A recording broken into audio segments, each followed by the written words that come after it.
Bonjour tout le monde, ici c'est Audrey Mac de la Floride et je voulais vous souhaiter un joyeux Noël à vous tous, vous qui êtes à Paris ce dimanche. Alléluia.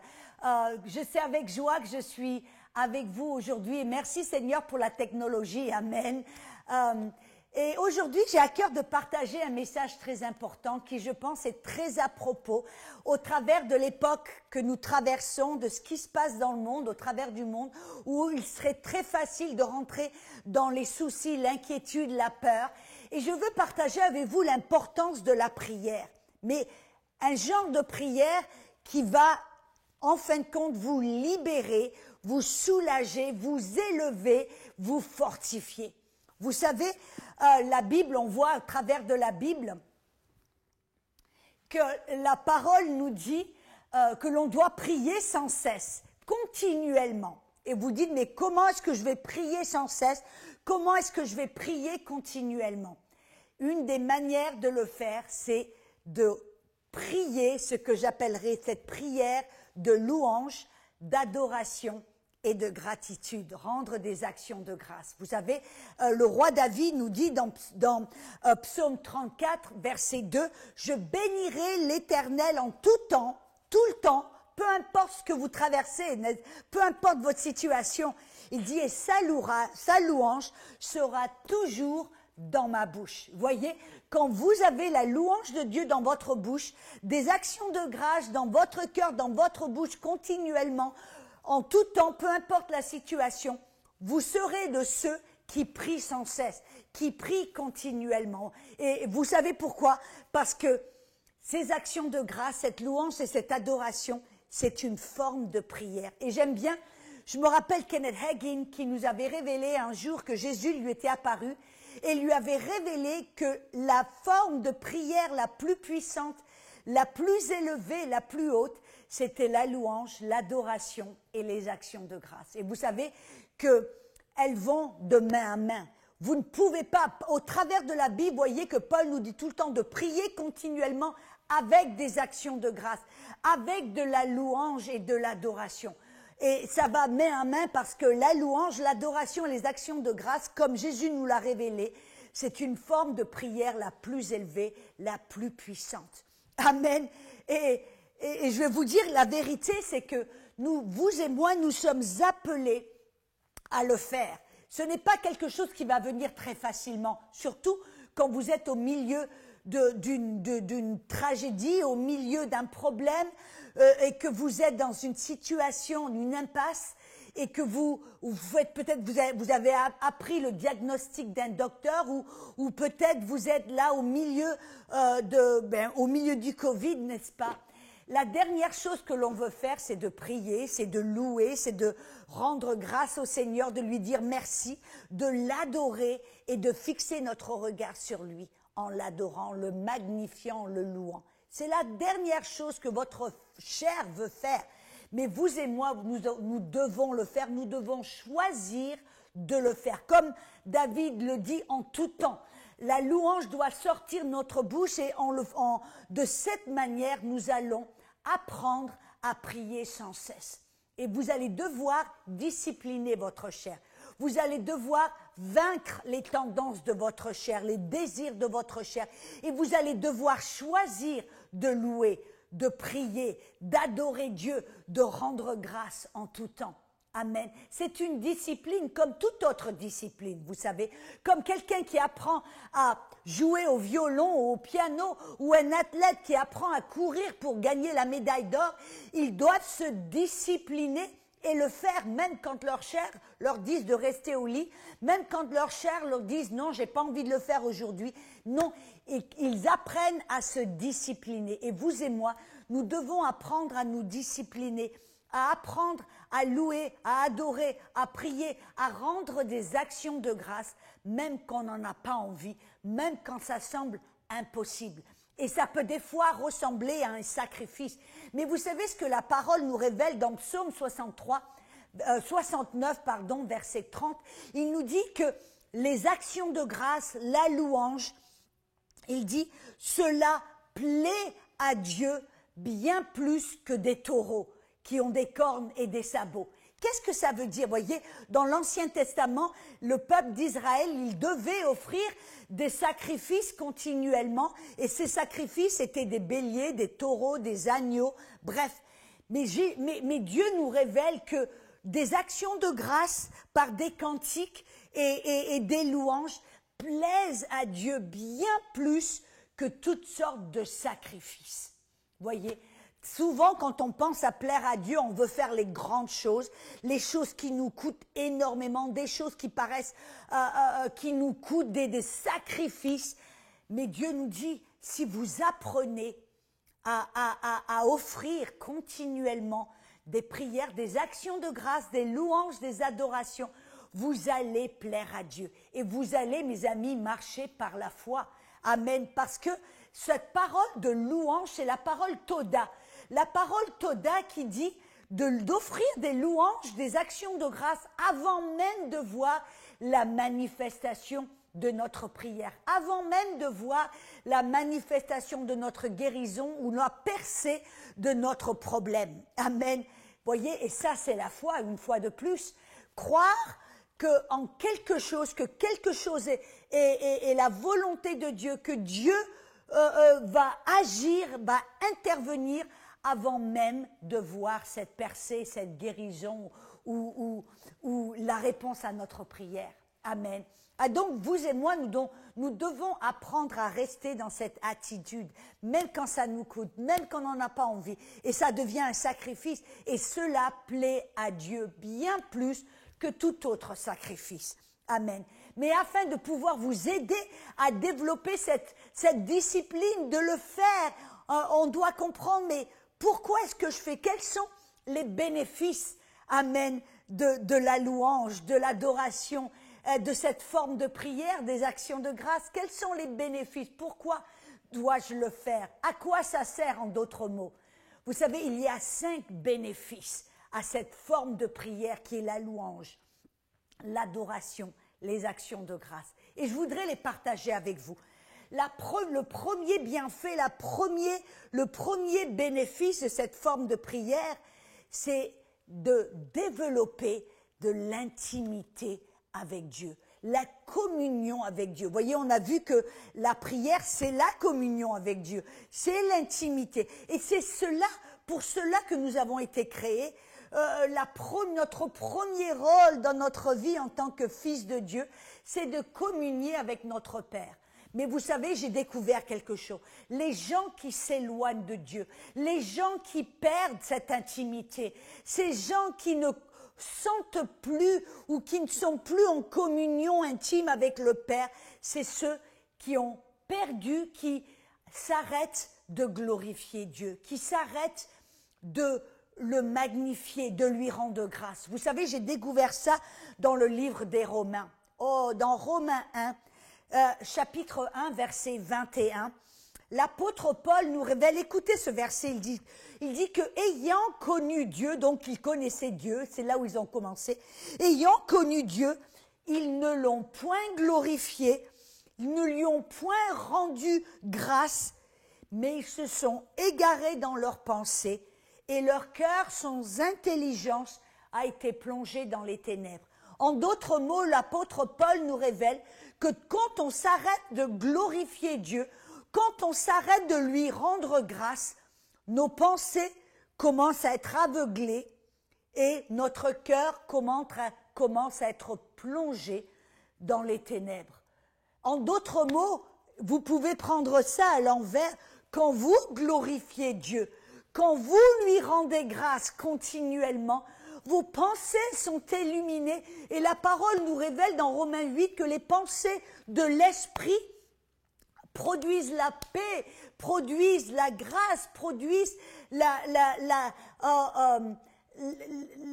bienfaits de Dieu et votre cœur devient de plus en plus illuminé. Voyez, vous développez une plus grande intimité avec Dieu quand vous choisissez d'offrir ce genre de prière qui est la grâce, qui est les actions de grâce, la gratitude, glorifier Dieu, magnifier Dieu, le louer et l'adorer. Amen. Vous développez une plus grande intimité avec Dieu. Et vous savez si vous pensez et vous dites non, non, je veux d'abord ressentir Dieu afin de le louer. Je veux ressentir la présence de Dieu avant de l'adorer, de le louer, de lui offrir des actions de grâce. Voyez, ça c'est à l'envers.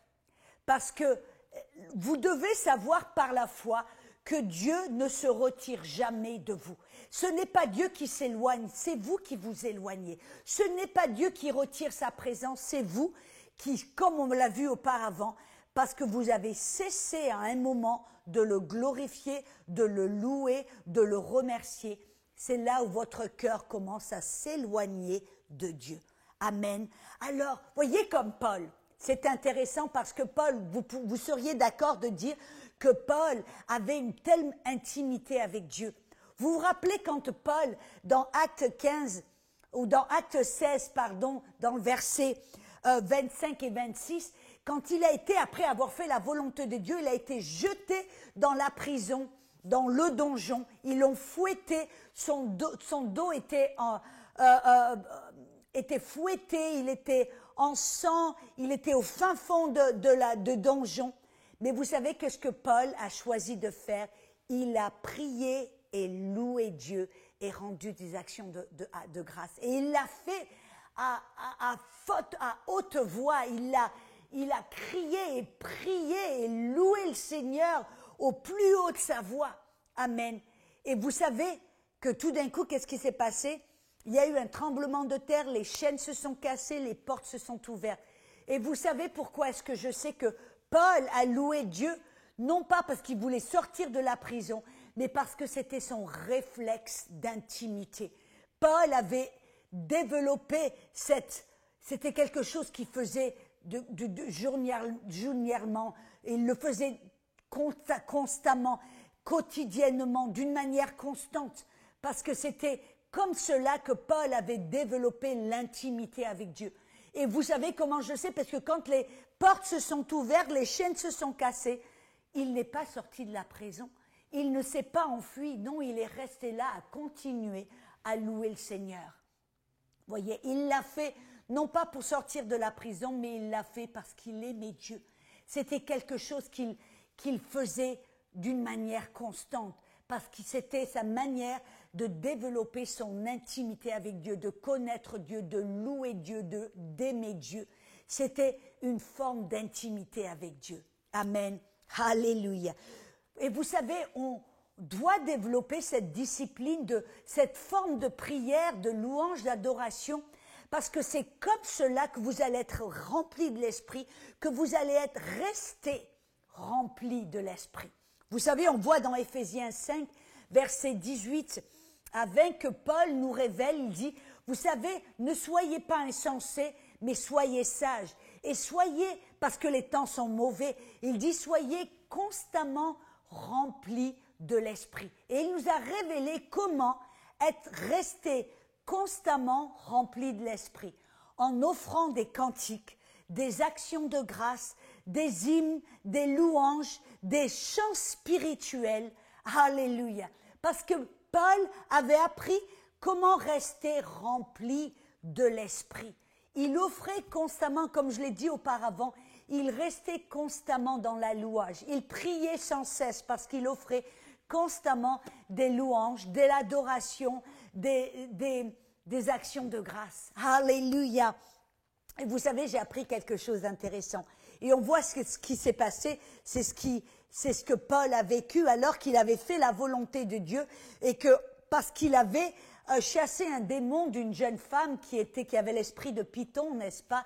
Il avait été jeté en prison. Au lieu d'être offensé, au lieu de se mettre en colère, de dire Dieu, mais j'ai fait ta volonté, pourquoi est-ce que maintenant je suis jeté en prison? J'ai été fouetté, pourquoi? Au lieu d'être offensé, Paul a loué le Seigneur et on voit que là, il n'était pas offensé. Pourquoi? Parce que quand vous êtes rempli de l'Esprit, parce que vous restez dans cette attitude de louange et d'adoration et d'action de grâce, ça va vous, comment je pourrais dire ça? Ça va vous immuniser contre l'offense. J'ai découvert un verset dans Proverbe 23, verset 35, et dans le contexte, ça parle de quelqu'un qui se donnait au vin, qui était saoul, qui recherchait à boire constamment, il disait, et que l'alcool, ça va être comme une vipère, ça va te mordre. Mais dans le verset 35, c'est intéressant, il dit, dans le contexte, j'ai été battu, je n'ai rien senti. J'ai été meurtri, je n'ai rien senti. Quand je vais me réveiller et je vais dire, je vais me réveiller et je vais vouloir boire un autre verre. Quand est-ce que je vais me réveiller? Je vais dire, je vais rechercher un autre verre d'alcool. En d'autres mots, ce que ce verset nous révèle, c'est que quand quelqu'un est tellement rempli d'alcool, est tellement enivré, qu'on peut le battre, le meurtrir, lui donner des coups, il ne sent rien du tout. En d'autres mots, c'est ce que Paul nous révélait dans Éphésiens 5, il dit, ne soyez pas enivrés d'alcool, qui est de la débaucherie, mais soyez remplis du Saint-Esprit, ou soyez enivrés du Saint-Esprit. Parce que quand vous êtes enivrés ou remplis du Saint-Esprit, en offrant des cantiques, des hymnes, des actions de grâce, en louant et en adorant le Seigneur, vous serez comme un homme qui est enivré du Saint-Esprit. Et on peut vous offenser, on peut vous attaquer, on peut vous persécuter, on peut vous faire des choses mauvaises et vous ne le sentirez pas. Vous serez comme Paul dans le donjon. Vous allez commencer à louer le Seigneur, en dire, ouais, je veux un autre verre, je veux louer le Seigneur, j'en veux encore plus. Alléluia. Amen. Gloire à Dieu. Et vous savez que de développer cette discipline de prière qui est la louange, l'adoration et les actions de grâce, ça va vous fortifier physiquement et émotionnellement. Vous savez, dans 1 Samuel 30, verset 6, vous rappelez que quand David était allé pour attaquer les Philistins, quand il est revenu dans son camp, il a découvert que son camp avait été pillé et les Philistins avaient dérobé toute leur famille, leurs femmes, leurs enfants. Ils avaient complètement pillé le camp et ils avaient mis tout à feu. Et alors le peuple d'Israël était tellement bouleversé, tellement bouleversé et ils parlaient de lapider David. Ils parlaient de le lapider. Et on voit dans 1 Samuel 30, verset 8, que quand David était en grande détresse, émotionnellement et même physiquement, il n'avait plus de force. Vous savez qu'est-ce qu'il a fait? La Bible dit que David se fortifia en l'Éternel, son Dieu. Comment est-ce que David s'est fortifié? Comment est-ce qu'il a reçu cette force physique et cette force émotionnelle qui lui a permis d'aller d'aller avec le peuple, de dire allons, nous allons retourner, nous allons les attaquer et nous allons reprendre tout ce qu'ils nous ont volé. Femmes, enfants et butin. Amen. Comment est-ce qu'il a pu faire cela? David l'a fait comment? Il s'est fortifié en faisant ce qu'il faisait quand il était tout seul devant les brebis. C'est qu'il avait développé cette discipline de prière, de louange, d'adoration et d'action de grâce. Et parce qu'il s'est fortifié en louant le Seigneur, en adorant le Seigneur, il a retrouvé du courage et il a pu attaquer les Philistins et récupérer tout ce qu'il lui avait volé. Amen. C'est ce que Abraham a fait dans Romains 4, verset 20. Il dit que Abraham fut fortifié dans la foi parce qu'il a donné gloire à Dieu. Vous voyez, pendant 13 ans, quand Abraham, des fois, il perdait sa force, sa foi perdait ses forces. Il était peut-être tenté d'abandonner, il était peut-être tenté de jeter l'éponge, façon de parler. Il a trouvé de la force, il s'est fortifié dans la foi. Comment? En glorifiant Dieu, en louant Dieu, en rendant des actions de grâce. Alléluia. Amen. Oh, alléluia. C'est ce que la Bible nous dit dans Ésaïe 40, dans le verset 31. Il dit, mais ceux qui se confient en l'Éternel renouvellent leur force. Alors, On voit là la parole se confie en l'Éternel. Qu'est-ce que c'est? Et c'est intéressant. Voilà, se confier à l'Éternel, ça nous donne une idée de communier avec Dieu. Mais la parole confiée, c'est la parole en hébreu, kava ou kwava, kava, Q-A-V-A-H. Et se confier à l'Éternel, c'est comme un serveur dans un restaurant qui va aller à la table pour savoir qu'est-ce que la personne désire. Et après, ce serveur va servir cette personne avec ce que la personne désire. Et vous vous rappelez ce qu'on a vu dans Psaume 69, verset 30, que ces sacrifices de louange, d'action de grâce, fait plaisir à Dieu bien plus que tout autre sacrifice. Amen. Et alors là, se confier à l'Éternel, c'est comme offrir ce que Dieu désire. C'est comme un serveur qui lui offre ce que la personne désire. Et cette personne kava, ça nous donne l'impression comme, vous voyez, comme une tresse, comme une corde avec 3 brins qui est tressée, et on voit qu'il y a cette corde devient tellement forte quand la personne tresse les brins et ces brins deviennent une corde, deviennent un cordon qui devient tellement fort quand il est noué en 3. L'image que l'on reçoit là, l'image de kava, amen, c'est l'image d'une corde à 3 brins. Et voyez, quand vous louez, quand vous servez Dieu ce qu'il désire, qui est ce sacrifice de louange, d'adoration et d'action de grâce, vous devenez un. Voyez cette intimité avec Dieu, on le retrouve là. Vous devenez un avec Dieu et tout d'un coup, vous recevez sa force. Vous recevez ses attributs. Vous recevez sa puissance, sa présence, sa force. Vous devenez un avec Dieu. Et c'est là où on reçoit, amen, en offrant ces actions de grâce, de louange et d'adoration, vous devenez un avec Dieu et sa force devient votre force. Amen. Oh, alléluia, alléluia.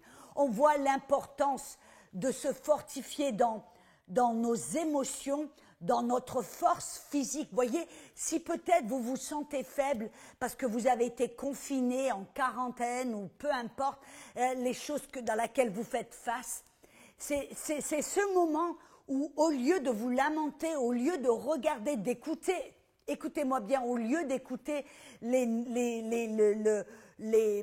informations, les actualités, parce que je vous dis la vérité, ce que vous allez entendre à la télé ou à la radio, ça va être rempli de mensonges.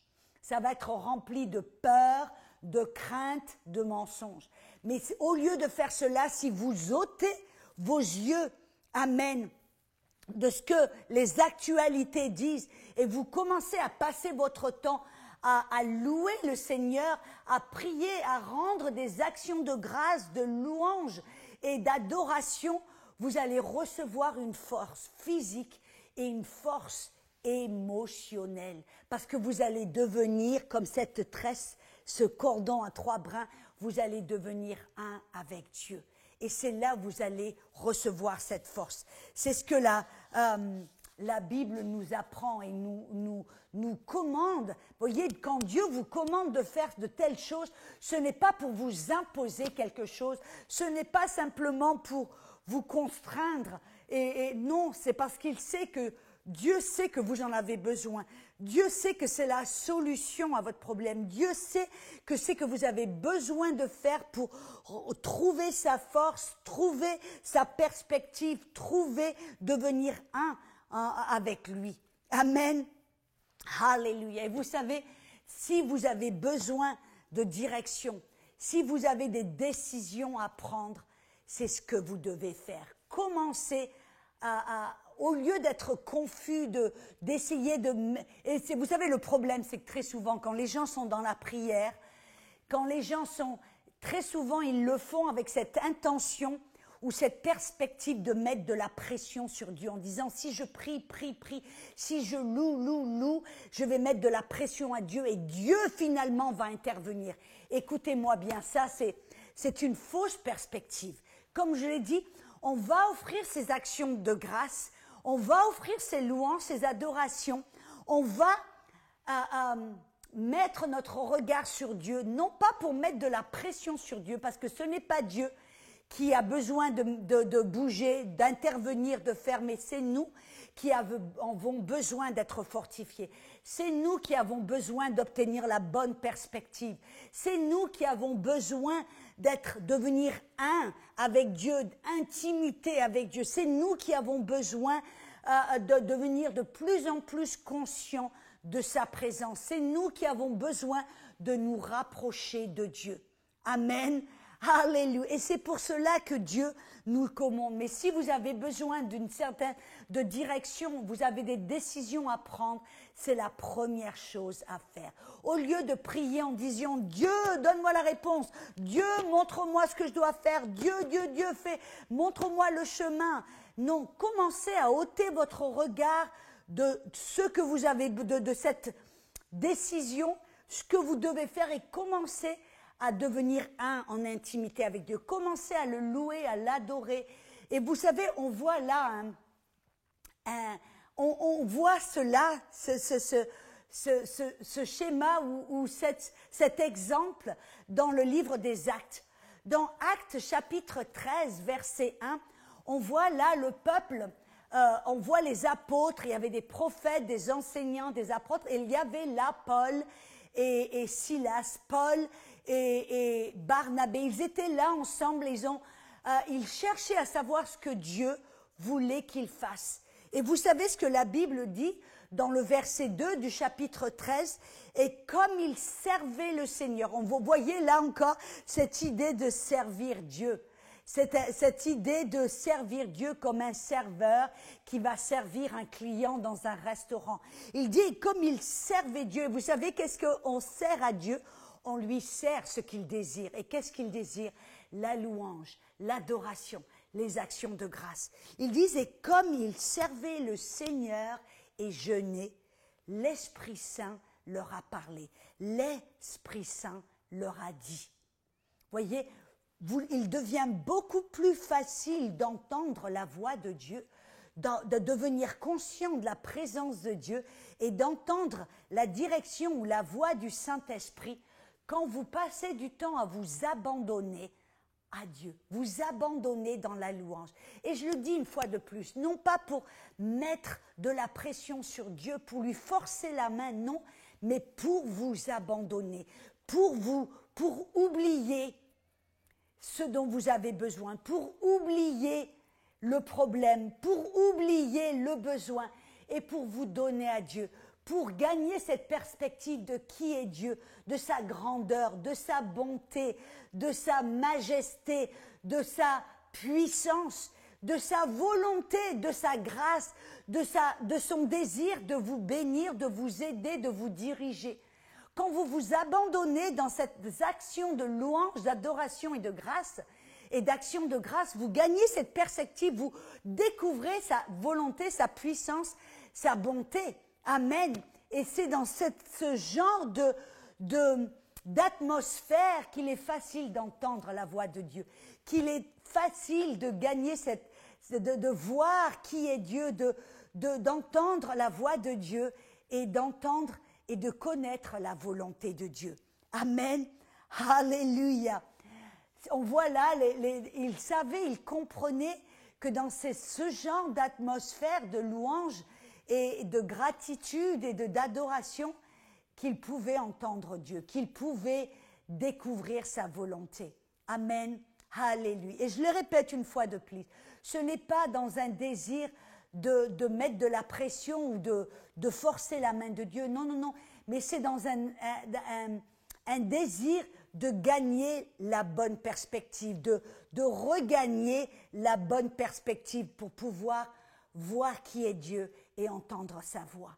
Amen. Alléluia. Et finalement, le cinquième bénéfice de ce genre de prière, amen, c'est de surmonter toutes sortes de problèmes. Surmonter toutes sortes de problèmes et surtout d'échapper au piège du diable. Vous savez, dans Psaume, j'aime beaucoup ça. Et ça va bien dans le même cadre de ce que je partageais dans le point précédent. Dans Psaume chapitre 2, dans les versets 1 à 3, il nous dit, mais pourquoi est-ce que les nations complotent? Ils complotent des choses vaines, ils essaient de se monter contre Dieu et contre loin. Il dit, mais c'est intéressant dans le psaume, dans le chapitre 2, dans le verset 4, il dit, mais Dieu est assis au trône et il rigole. Il voit, il se rit d'eux. Il rigole. Dieu est assis là et Jésus est assis à la droite du Père et ils sont assis ensemble et ils rient. Il voit les complots, il voit les pièges, il voit tout ce que l'ennemi essaie de faire. Il le voit et il se rit d'eux et il rigole.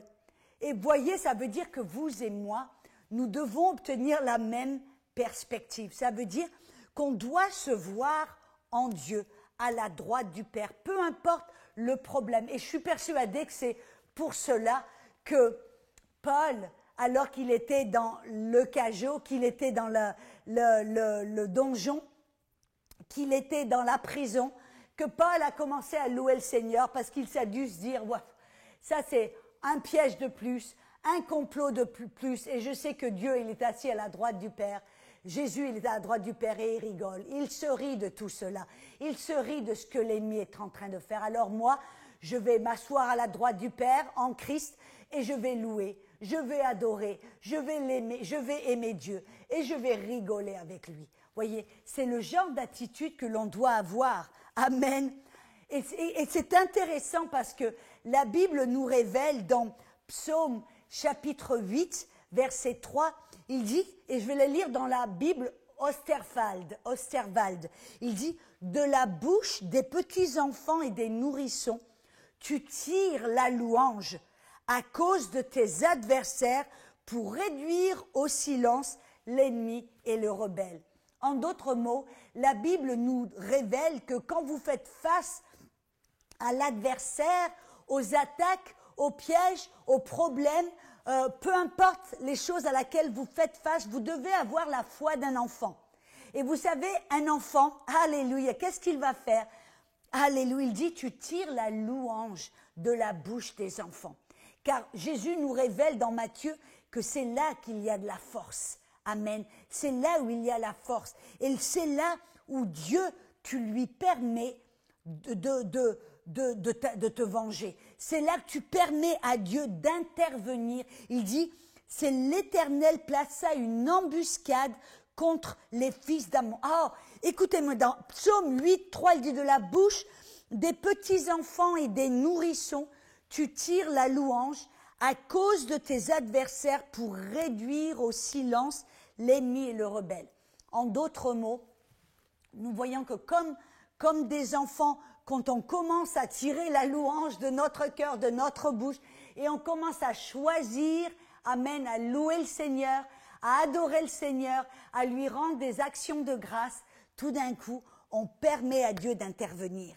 On permet à Dieu de fermer la bouche à l'ennemi. On permet à Dieu, alléluia, de placer une embûche. On permet à Dieu de réduire au silence l'ennemi. Alléluia. Et vous savez, c'est intéressant. Quand vous voyez dans la Bible, c'est exactement la stratégie que Dieu a donnée au Dieu Josaphat. Dans 2 Chroniques, chapitre 20, verset 22, quand tout d'un coup le roi Josaphat a découvert qu'il était attaqué par le peuple de Moab, les Ammonites et les peuples, tous ces peuples qui ont commencé à l'attaquer. Et Josaphat est venu vers Dieu il est allé en disant, qu'est-ce que je dois faire, Seigneur? Et Dieu lui a donné cette même stratégie. Il lui a dit, place les trompettes, les flûtes, les tambourins devant l'armée. Et vous allez commencer, en d'autres mots, au lieu de penser à vous battre et à commencer à essayer d'avoir une stratégie de guerre, il dit non, commencez avec la louange. Que les musiciens et que les adorateurs soient placés avant l'armée. Et quand ils ont commencé à louer le Seigneur avec des trompettes, des flûtes, des tambourins, qu'est-ce que la Bible nous dit? que l'Éternel plaça une embuscade contre les fils d'Ammon et de Moab, et ils furent battus. Ah, voyez, c'est la stratégie qui est la plus importante. C'est pour ça que c'est la forme de prière la plus haute. Vous voyez, au lieu d'attaquer les portes du ciel avec « Seigneur, aide-nous, Seigneur, fais ceci », et commencer à essayer de lier, de délier, commencer à attaquer l'ennemi en disant « Je vais avoir à lier l'ennemi, avoir une stratégie de combat spirituel ». Le meilleur combat spirituel, c'est de commencer avec la louange, l'adoration et les actions de grâce. Et alléluia. Et c'est intéressant, vous savez, c'est partout, on voit dans le psaume 149, regardez ça. Tout le psaume 149, c'est exactement cette stratégie contre l'ennemi.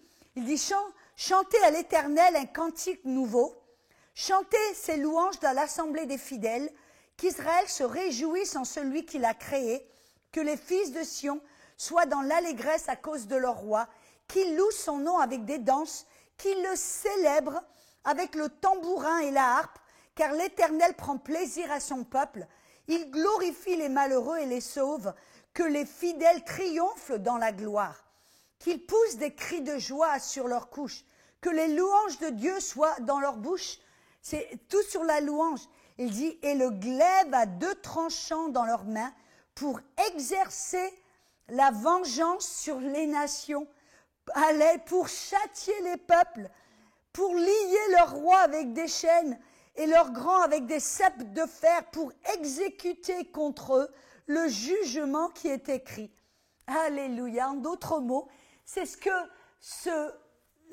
ce psaume nous révèle, la stratégie de prière la plus élevée, c'est la louange, l'adoration, les actions de grâce. Et vous savez ce qu'on voit, c'est ce que Jonas, vous vous rappelez Jonas, alors que il était dans la désobéissance, Dieu lui avait dit d'aller à Nineveh, de prêcher l'évangile, parce qu'il savait que c'était un peuple rebelle qui n'honorait pas Dieu. Alors il a fait demi-tour, il est dans un navire à l'opposé. Et bien sûr, on sait l'histoire, il y a une grande tempête. Et puis, Jonas a dit, mais c'est ma faute. Si vous me jetez à bord, alors tout va aller pour vous. Et puis, c'est ce qu'ils ont fait finalement. Ils ont jeté Jonas à bord. Et Dieu est tellement bon qu'il a amené une baleine pour le récupérer. Et alors là, cette baleine, dans le ventre de la baleine, vous savez ce que Jonas a fait? Il a commencé à offrir des actions de grâce, de louange et d'adoration. C'est la parole Toda. Vous vous rappelez la parole que je vous ai donnée tout au début? D'offrir des actions de grâce, de louange et d'adoration avant même de voir une manifestation à nos prières. Et vous savez qu'est-ce qui s'est passé là? Quand Jonas a choisi de louer le Seigneur, de l'adorer et d'offrir des actions de grâce, Dieu a fait en sorte que cette baleine a vomi Jonas et l'a amené là sur la plage. Il n'a même pas eu besoin de nager. Alléluia. Et donc, tout cela pour vous montrer l'importance d'offrir ces actions de grâce, de louange, d'adoration. Parce que de cette manière, et de garder cette attitude constamment, de prier de cette manière sans cesse, de prier de cette manière continuellement, tout au cours de la journée. Amen. De développer cette discipline de prière et de louange, vous allez, comme Paul, prier sans cesse.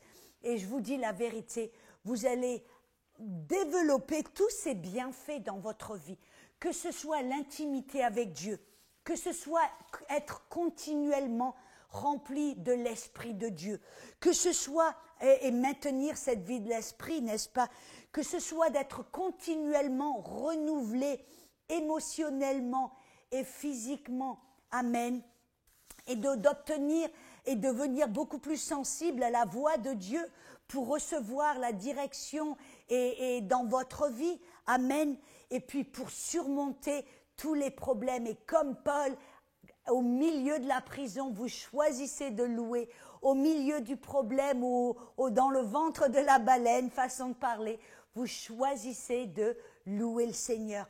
Et en faisant cela, vous allez découvrir qu'il n'y a aucun problème qui est